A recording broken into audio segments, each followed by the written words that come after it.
Donc on est en gare de Rive de Gier. Donc Rive de Gier, c'est sur la ligne Moret-Lyon, c'est l'axe Lyon-Saint-Étienne. Donc Saint-Étienne, c'est une des lignes TER les plus chargées de la région. Donc on est dans le cadre d'un chantier de renouvellement d'appareils de voie, un projet de 8 appareils de voie. C'est un chantier qui au plus fort de son activité, on va avoir 40-50 personnes. Le chantier a été ajourné, a repris au mois d'avril, fin avril.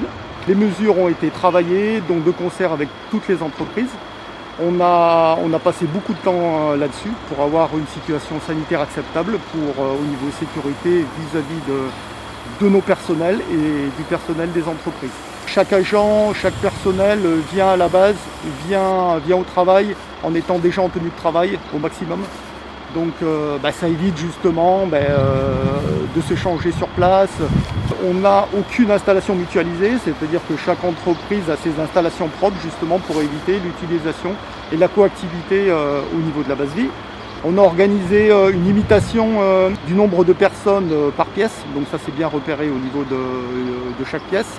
Des sens de circulation, voilà, comme un petit peu le b.a.-ba de toutes ces mesures qui sont appliquées un petit peu dans la vie de tous les jours actuellement. Au niveau du chantier, voilà, il y a également sur certaines zones du chantier qui sont très exiguës le port du masque obligatoire, où la distanciation ne sera pas forcément respectée à 100%.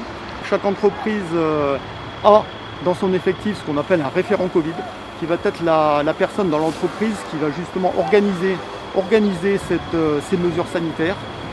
Et dans certains cas, on a également ce qu'on appelle une vigie Covid. Vigie Covid, c'est une personne qui vraiment va veiller à cette application, qui va faire des rappels, sur site, qui va faire des rappels en live pour dire attention, on a des écarts dans cette situation, Au début, il y a une inquiétude, il y a des questions, surtout dès le départ. Donc les premières opérations de préparation se sont faites pendant le confinement. Donc ça a été toute la difficulté.